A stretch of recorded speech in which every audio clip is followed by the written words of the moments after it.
Our culture is stuck in an egalitarian mindset that men and women are exactly the same, they serve exactly the same functions, that they should be doing the exact same thing.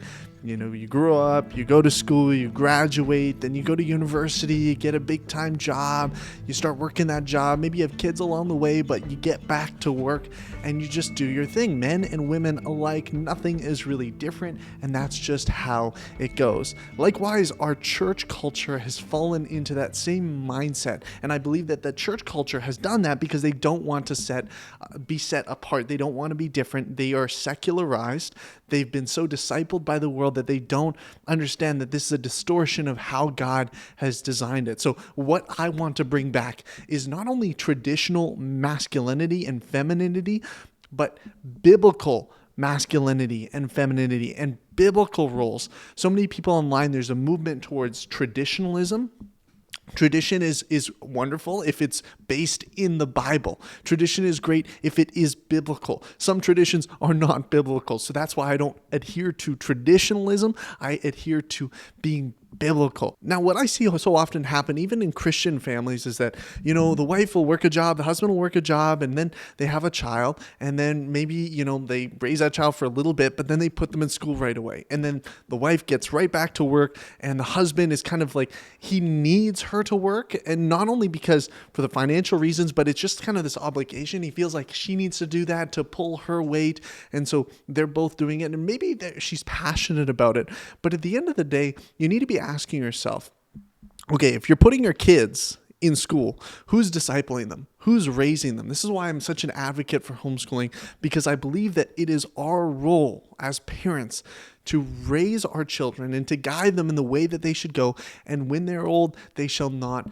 depart from it. That is biblical. That you don't want to hear that. People don't want to hear that in our modern day culture. Even in church culture, they don't want to hear that because that puts an obligation on them to do things differently. This video is primarily about, providing for your wife so she can stay home, providing for your wife so she can raise children, providing for your wife so she can be at home and take care of the household and be a homemaker and run the home economy, which we'll talk about in future videos too, which is a really wonderful concept. But I just think it's such a beautiful thing when you can allow your wife to step into that role. Yes, it's hard. Yes, it seems unfeasible in a lot of ways because Satan, he tries so desperately to destroy God's design. He tries so desperately to destroy how God has set things up. And so what he's done is he's manipulated people, and people have bought into this because of their own sin, to go against God's design and to make this world basically impossible, that you can just have one income, right? And that's what we believe. We buy into that mindset. We say, okay, you know what? It's basically not even feasible. And so we just throw out that dream wholesale. We say, no, it can't even happen. So what do? We give our kids right back to the school system. We give our kids right back to being discipled by the government, by the world. And the whole cycle repeats itself because we're raising unbelievers, basically. We're raising people that even if they go to, Christian school, at the end of the day, they're influenced by their peers. That's their primary influence, not their parents. Their peers, not their parents. And I just think that is such a sad thing. When you think about your wife, I think it's the ultimate flex to be able to say, I'm providing for my wife in such a way where she doesn't have to work, where she is not the breadwinner, where she can femininely step into her role. Okay, so maybe you're saying, Isaac, that's a good thing. That sounds ideal, but it's not possible. There is hope here. 3 things I need to share with you. If you're not yet married, you need to start thinking like a married man. You need to start thinking like somebody that is going to be providing for a wife. A long time before I even started dating, I was thinking about how can I provide for my wife? How can I set myself up in such a way where when I bring a woman into the picture, it's not going to be out of the question for me to say to her, hey, you can quit that job. You can start being at home. It's okay. I got this. Some of you guys are already married and you're already further along, and that's okay. We can talk about that. We can work through that. But for some of you guys that aren't yet married, maybe you're in your teens, I want you to start thinking not only like long term, but I want you to think in the minute decisions that you're making now. Is this a decision that I would be making if I had a woman around? And not necessarily saying that you can't take the risks that you can take now, because risk taking is good, especially when you're not married. But what it does mean is, hey, are you saving? Are you investing? Are you setting yourself up in such a way where you're saying, okay, in 5 years from now, if I continue on this trajectory, will that set me up in such a way where I can provide for my wife? That's the question that you need to be asking yourself. That's the question, that's the mindset you need to be having. Sometimes that does mean saying, okay, I need to quit this dead-end job and I need to start out at the bottom of somewhere, because I know in 5 to 7 years, that's going to put me in a good place. So sometimes it's taking that step back in order to know that you can go further in the long haul. Some of these things you don't know, right? Some of these things you don't know, but this is the mindset that you need to be having. The second thing is, for those guys who are already married, are you living within your means? This is the biggest thing. Are you suffering from lifestyle inflation? Or are you living beyond what you can afford? These are the questions you need to be asking yourself. Sometimes that means putting a firm boundary down, even with your wife, saying, hey, I know we've been living this way, but we just can't afford it. And if we want to do what we believe God's calling us to do, and you staying home and you taking care of the household, if we want to live this way, then we need to change the way that we're making these decisions. You need to make a sacrifice. At the end of the day, it is about sacrifice. A lot of people aren't willing to sacrifice that. They say, no, we rather go to the fancy restaurant on Friday evening, and in so doing, we're going to force ourselves into both working a job and being tied down in that way.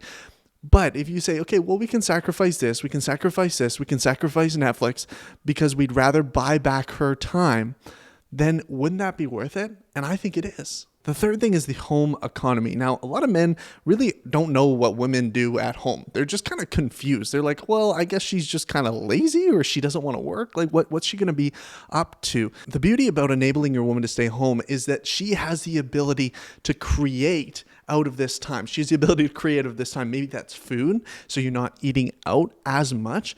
Maybe that's different things around the house that she has projects that she's working on, so you're saving money in that way. So it's not like you're wasting that time or wasting that energy or wasting that labor. She's going to want to be doing things, right? But it just frees her up to work on those different projects and save money in different ways. Here's the truth of this. This will only work if you're both sold out on the vision. If one of you is like, I'm not in on this, right? If the guy's like, I really want her to work and I just don't think it's worth it for her to stay home, and I don't really, it's not going to work. And if she's like, well, I really need to work this big time, lawyer job or whatever else. And I'm not saying there's anything wrong with being a lawyer. Like, that's not what I'm saying. This is a particular way of living that I think is best, especially with children. You're at home, you're present in their life. But if you're not sold out on the vision, then it won't work. So maybe this is just the beginning. This is kind of sparking your interest a little bit to think about this, to start some of these conversations together, and to say, hey, is this something that we could do? Is this a step that we could take in this direction? What is our ultimate goal here? I just want you to know, maybe this feels far out, that it's financially just not feasible for you right now. Hey, I understand that. That's completely reasonable. But at the same time, don't buy into the lie that it's impossible. Right? At least have an ideal, at least have a vision, at least have a goal, right? This is the goal, this is the ideal, and pray to God and ask him to help you achieve that goal. Ask him to help you achieve that mission, to reach that place that you want to be, in honoring him in that way. That's a good prayer to ask. And maybe it'll take a while, but I believe you'll get there. I really do. But you won't get there if you just give up and you say, well, okay, you know what? She's going to work anyway. I'm going to work here, and we're just going to, continue to spend and spend and spend and spend because we can, and we have no vision for the future. We're going to be talking about this topic in the future. So if you're interested in that, subscribe, because I'm putting out new videos all the time. Pass this video on to another guy friend that you think might find this interesting. Until next time, keep pursuing the mission.